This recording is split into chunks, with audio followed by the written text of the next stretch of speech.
solo decision. So, Okay.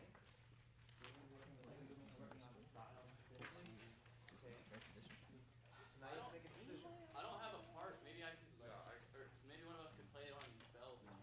Yeah. Maybe. I mean, They it's can just use my sworn. an option. Okay. Okay, go ahead. You got it? Oh, This is Symphonia 6, Movement 2.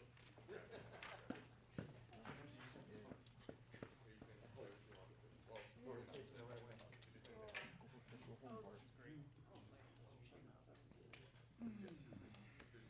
Is it too high? Good.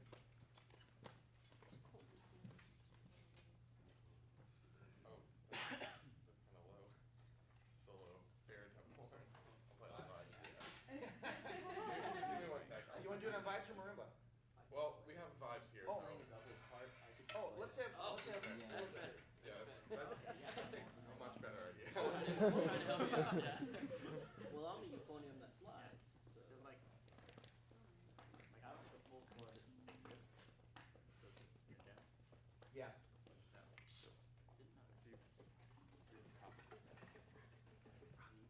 Good luck. Thanks.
Alright.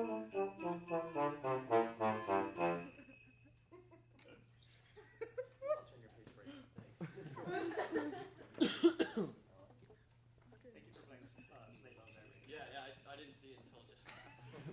He was actually playing them as he was running with them. Very It's technical. counting current. Didn't know that was possible. It's a moron, I think so. Exactly. Oh, yeah. Continue. Okay. Let's go to measure 9. This is, we have the baritone solo, and then we have, joining 2 beats later, clarinet and trumpet. So you gotta make sure you're listening across to each other, you guys are moving together.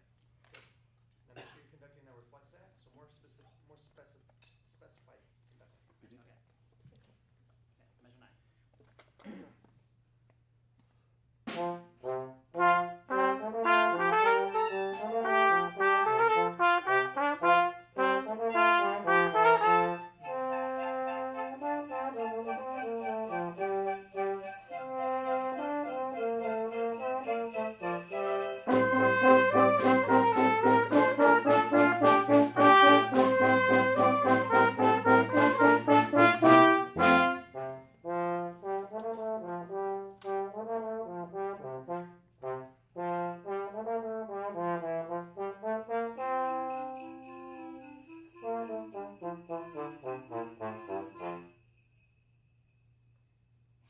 Can we make sure that doesn't ring Stop over it. after? That is Yeah. a terrible part. Turn those because it really resonates. So what is your title for this movement?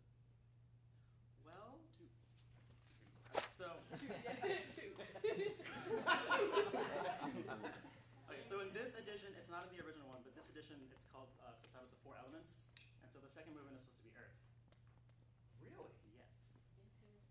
Really? Yeah. So That's the first one is wind, the second one is Earth, the third one is water, and the fourth is fire.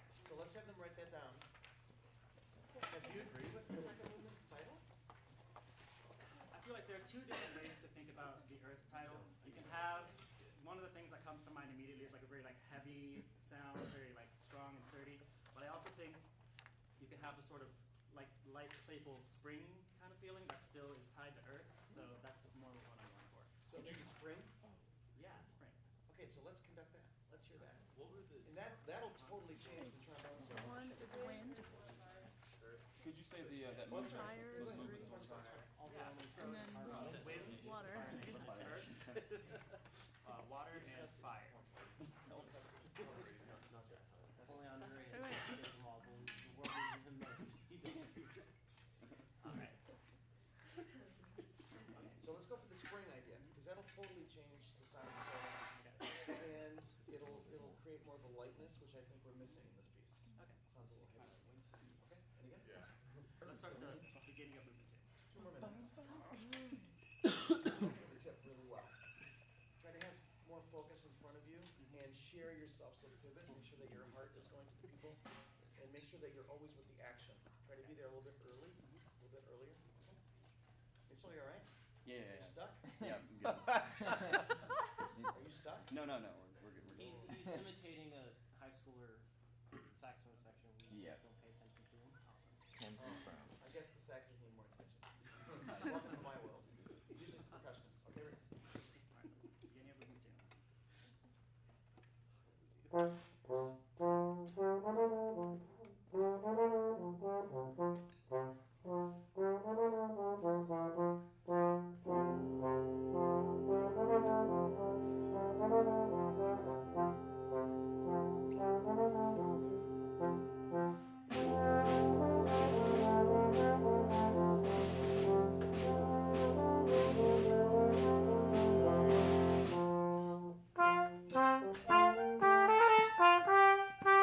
I thought I knew it. I didn't. Can I turn it to? I thought you said yes.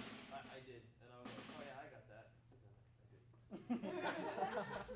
Okay, so is it okay if we start at measure 5? Is it okay if we start at measure 5? Is that Perfect. Yep. Okay, measure 5.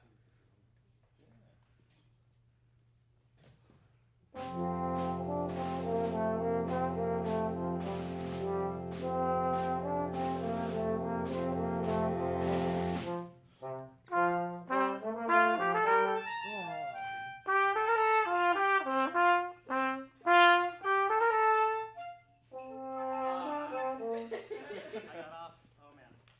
All right, measure 9. For me. Got it? Measure 9.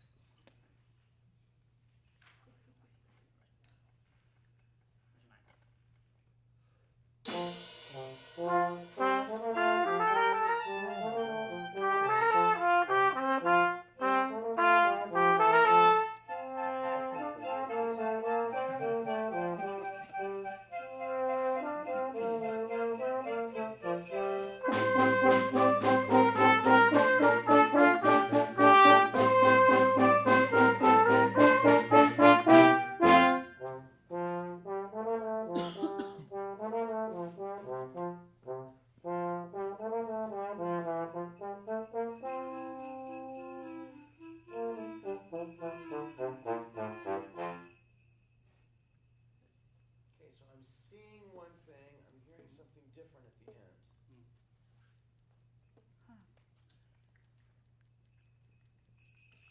Let's go 5 before the end.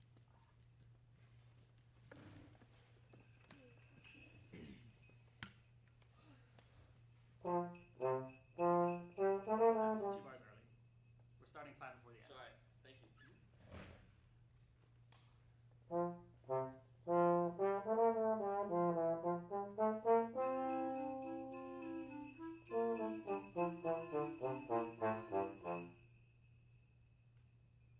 Don't settle. Get what you want. Your impulse flow Okay. has to be stronger than his. Good luck. All right, let's have more decrescendo all the way throughout. I know that in the part it's marked only the 3rd measure from the end, Yes. but let's make sure that's continuing all the way until the very last note. Okay. All right, same place.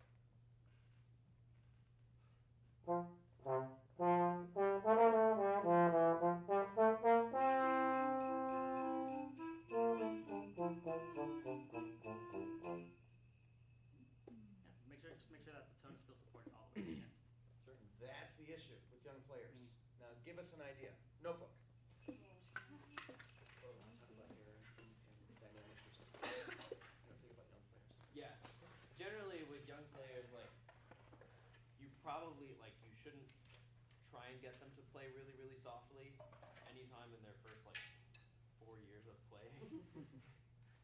Because you get this, like, really thin, like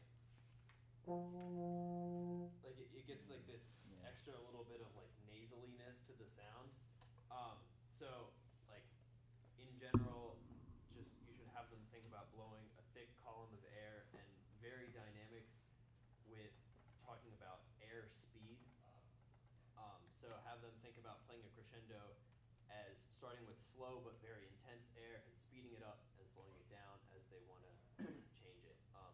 And the worst thing you can do is just be like, oh, I don't want to hear you there, because then you'll have a whole section of players who play like. It sounds terrible. So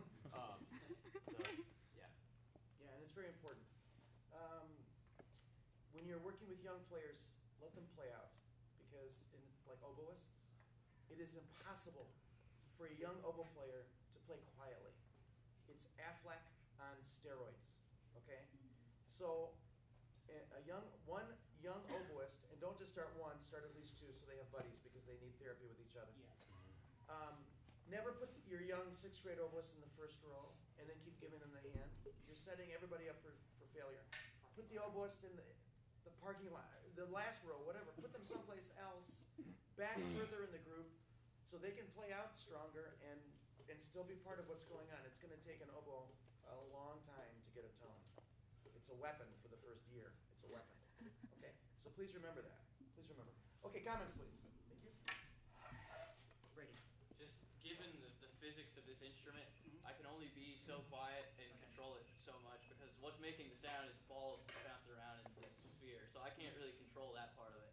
Okay. So I guess just given this ensemble, it's really hard to play it any quieter than Yeah, I I saw a was. little bit of a look of fear every time we got there. Yeah, I'm like coming a centimeter off. But that's not the only way to play those sleigh bells. What? That's not the only way to play those sleigh bells. That's true. You can actually hold the sleigh bells and dampen half of them and play it on the top. No, lengthwise. Cradle it? Yes, And and just with your fingertips. just hitting it? Yes, I guess, yeah, it's a you can much do that. different sound. Yeah, There's a lot of different ways to play there. those sleigh bells. Okay. Okay, continue. Emily. Before we went over with each movement, the name of it, I was going to say that anyways, because I knew they were like before.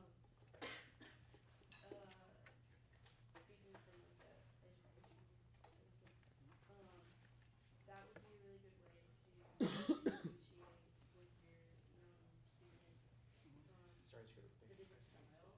Yeah. But one way that you could do it, so as far as earth, because you said you didn't want like a grounded, you went kind of a lighter, you could make them into people and have the people doing something and dress a certain way, like earth. I automatically thought of like a woodland, like fairy person, Yeah. like that was just like bounding around, like Off. life is beautiful. That's one way that you could do it without getting the dum Yeah. and the earth. Mhm.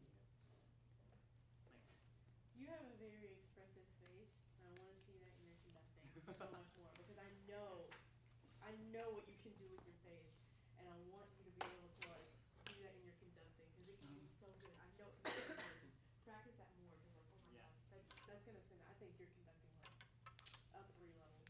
All right. Okay. It's gonna be so good. You tend to do this bounce thing when you cue someone. I first noticed it when you cued the trombones or horns or whatever, but you bounced to bring them in. And that's not really helpful. I know that you're trying to feel it, but you can feel it in here, but have it be expressed through your hands. So try to bring that energy up. And that's a quality that a lot of conductors have, because they have, and I think this is with you, you have a really strong connection to music, and that's good. Now what I want you to do is to show it through your face, through your tip, and I love the idea that Emily had about thinking of each movement as a person, as a character. I think that's great. All right, nice job. Thank you.